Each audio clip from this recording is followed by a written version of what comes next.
विपक्षी एकता की इस मीटिंग में कई दलों के नेता शामिल हुए। ममता बनर्जी, नीतीश कुमार, राहुल गांधी, शरद पवार, एक से बढ़कर एक बड़े नामों ने इस बैठक में शिरकत की। लेकिन सबसे बड़ा सवाल यह है कि इन बड़े बड़े नामों में से कौन सा एक ऐसा नाम होगा जिसके चेहरे पर चुनाव लड़ा जाएगा। क्या इन बड़े नेताओं की महत्वाकांक्षाएं आगे आएंगी या फिर ये एकता बनी रहेगी।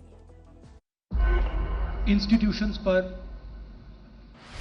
आवाज पर बीजेपी और आरएसएस आक्रमण कर रही है। अलग अलग पार्टी के नेता है, स्वाभाविक है, हमारी विचारधारा अलग है। लोगों के साथ जो व्यवहार किया जा रहा है, खासकर जो माइनॉरिटीज है, पटना से जो शुरू होता है उसका एक जन आंदोलन रूप होता है। आखिर कौन होगा मोदी के खिलाफ विपक्ष का चेहरा? किसके चेहरे पर बनेगी विपक्ष की सहमति? मोदी के विजय रथ को रोकने के लिए तैयार विपक्ष के सामने ये सबसे बड़ी चुनौती है। क्या राहुल गांधी होंगे विपक्ष के नेता, या फिर केजरीवाल के नाम पर लगेगी मुहर, या फिर ममता बनर्जी का होगा पीएम मोदी से आमना सामना, या फिर बिहार के मुख्यमंत्री नीतीश कुमार होंगे। बैठक में हर पार्टी के बड़े चेहरे, लेकिन क्या इस गठबंधन का कोई चेहरा होगा, और वो होगा तो कौन होगा? यही इस लड़ाई का सबसे बड़ा सवाल है, और इस सवाल का जवाब लालू ने अपने ही अंदाज में दे दिया। तो हम लोग का सलाह माने नहीं दिया, नहीं किया, शादी कर लेना चाहिए था। और अभी भी समय गया, बीता नहीं है। शादी करिए और हम लोग बराती चले और शादी करिए, बात मानिए। आपकी मम्मी हमको बोलती,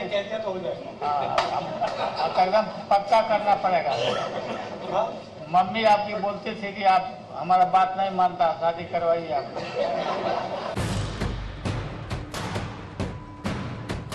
लालू पुराने नेता हैं, वो जानते हैं कि विपक्ष को जोड़ना है, मोदी को हराना है तो दूल्हे को समय से पहले तैयार करना होगा। राहुल पर तंज जरूर था, लेकिन क्या संदेश साफ था? पक्का करना पड़ेगा। दूल्हे का जिक्र करना सिर्फ शादी की ओर इशारा नहीं था। लालू यादव बता रहे थे कि बीजेपी के विस्तार से लड़ने के लिए जिस एकता की जरूरत है वो आसान नहीं है, और इस एकता को तोड़ने के लिए कुछ तूफानी करना होगा। पूरी तरह से फिट हो गया है, अब बढ़िया से फिट कर देना है नरेंद्र मोदी को, भाजपा को। अब ये नरेंद्र मोदी देश के नेता नहीं है, प्रदेश में घूम करके चंदन का लकड़ी बांट रहे हैं। अमेरिका में जाके जो अमेरिका, यूरोपीय देश नरेंद्र मोदी को, अमित शाह को मना कर दिया था, उस समय जो गुजरात में घटना घटी थी। 15 दल मोदी का विजय रथ रोकने के लिए मैदान पर उतरे हैं, लेकिन बीजेपी का सवाल एक ही है, चेहरा कौन है? 24 के लिए नीतीश बाबू पटना में बारात सजा रहे हैं, अच्छी बात है। बारात का दूल्हा कौन है बता दीजिए, तो फिर कहां से 24 की बारात सजेगी? इसलिए आप बुलाए हैं, अच्छी बात है। बिहारी लिट्टी चोखा खिला दीजिए, अपने सिलाव का खाजा खिला दीजिए, उनको विदा कर दीजिए। कांग्रेस की 4 राज्यों में अपनी सरकार है। बिहार, झारखंड में, तमिलनाडु में सहयोगी है, और कांग्रेस का मतलब राहुल गांधी है। इसलिए पीएम की रेस में कांग्रेस का दावा सबसे मजबूत है। इसके बाद केजरीवाल। 2 राज्यों में आम आदमी पार्टी की सरकार है। एक बार नहीं, कई बार उनकी पार्टी के नेता बोल चुके हैं कि पीएम मोदी से अगर कोई मुकाबला करने के काबिल है तो वो है केजरीवाल।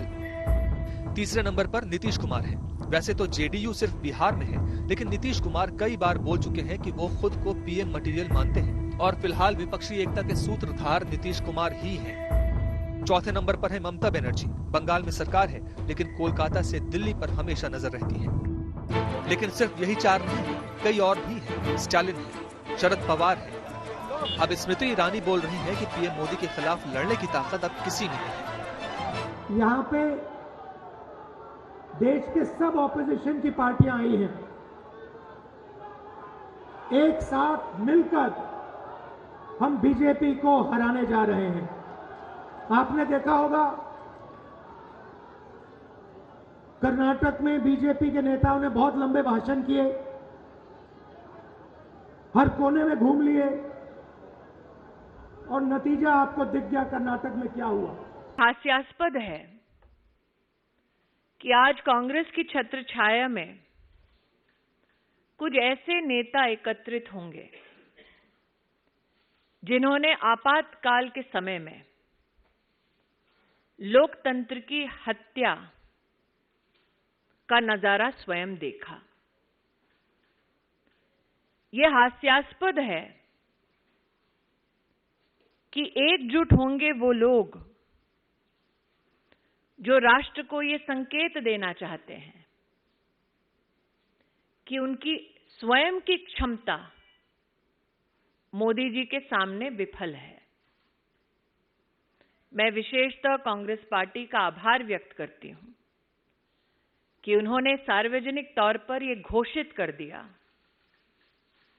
कि कांग्रेस नरेंद्र मोदी को हराने में अकेले नाकाम है, उन्हें सहारे की जरूरत है।